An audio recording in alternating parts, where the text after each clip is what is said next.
Elliot et Greg n'ont pas réussi à se parler depuis la veille et le nouveau chef du pop-up rumine sa rancœur. Lui et Greg n'ont pas la même vision de la cuisine, mais pas seulement. Dès qu'ils se retrouvent face à quelque chose de compliqué, ils buguent. Mehdi estime que c'est normal, car ils sont différents. Hortense donne à son ami le secret de la réussite de son couple: faire l'amour partout et tout le temps. Mehdi est un brin gêné et rappelle à sa petite amie que tout le monde ne peut pas se réconcilier sur l'oreiller. Hortense conseille à Elliot de trouver quelque chose qui leur permettrait à lui et à Greg de se réconcilier à chaque fois qu'ils se prennent la tête.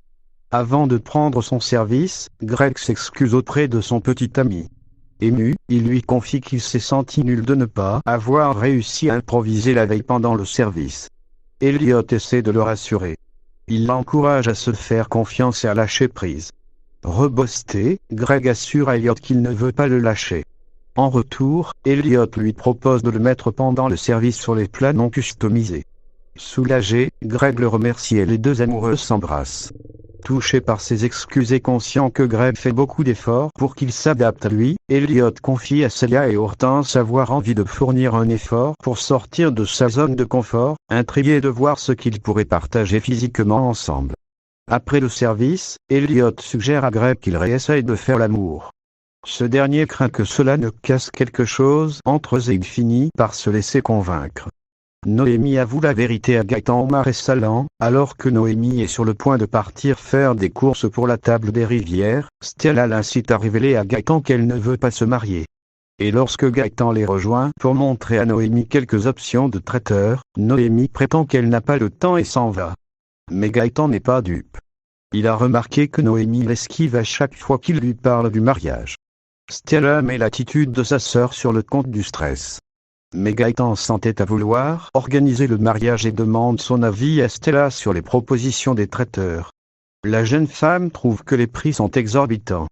Gaëtan a l'idée de faire appel au service de l'Institut. Stella essaie de l'en dissuader, mais sans succès. Gaëtan veut prendre de l'avance afin de rassurer sa compagne et il rencontre Guillaume, à qui il annonce que Noémie et lui vont se marier fin septembre. Gaëtan sollicite ensuite l'aide des élèves pour la préparation du buffet, mais Guillaume doit demander la validation à Tessier. Guillaume croise plus tard Noémie en ville et la félicite pour le mariage. Noémie ne cache pas sa surprise. Et Guillaume lui explique ensuite que Tessier a donné son accord pour le buffet et que Clotilde est même partante pour faire un menu. Noémie apprend ainsi que son mariage va avoir lieu fin septembre. De retour au marais salant, Noémie reproche à Gaëtan d'avoir pris des initiatives et de l'avoir mise devant le fait accompli. Elle finit par avouer à Gaëtan qu'elle n'est pas prête à se marier. Noémie lui confie qu'elle a dit oui pour ne pas lui faire de peine. Blessé, Gaëtan s'en va.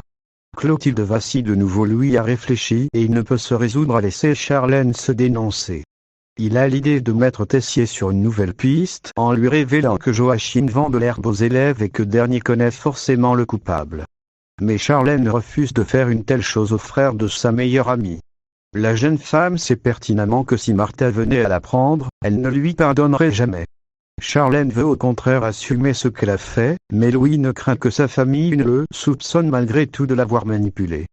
Pour le jeune homme, si Charlène se dénonce, cela ne fera qu'envenimer les choses et ça ne le rendra pas moins coupable à leurs yeux.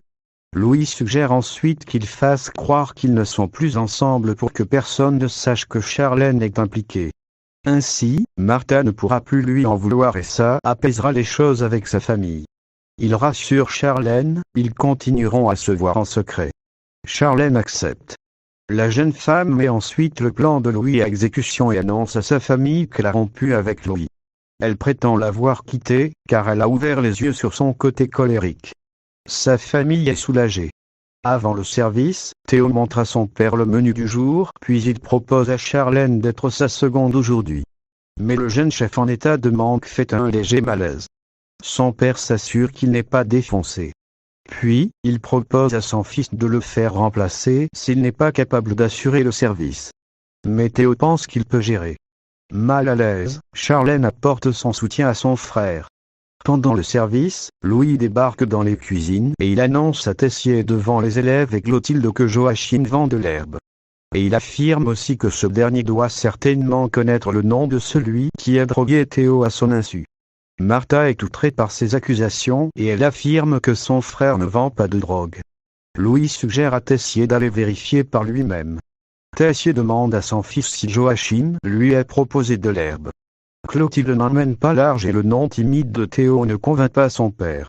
Tessier décide de vérifier par lui-même et il demande à Martha et à Théo de ne pas aller avertir Joachim. Mais Clotilde ne peut se résoudre que ce dernier paye pour quelque chose qu'il n'a pas fait. Elle retrouve Joachim au potager pour le prévenir que Louis l'accuse de dealer de l'herbe à l'Institut. Elle lui demande de jeter l'herbe qu'il a sur lui et de nier devant Tessier qu'il fume. Joachim cache l'herbe dans la terre d'un pot. Tessier et Louis se rendent au potager. Joachim nie dealer de l'herbe à l'Institut. Louis fouille sa caisse à outils, mais sans succès. Le fils de Claire est certain que Joachim a été prévenu. Tessier met les choses au clair avec Joachim et il lui demande de rester loin de son fils. Louis retrouve Charlène dans le parc. Pour la jeune femme, il ne reste qu'une solution, se dénoncer. Mais Louis aperçoit Clotilde et Joachim s'isoler dans le parc. Intrigué, il les suit. Clotilde avoue à Joachim qu'elle pense à lui. Joachim a très envie de l'embrasser et il lui demande son autorisation. Mais Louis les aperçoit en train de s'embrasser.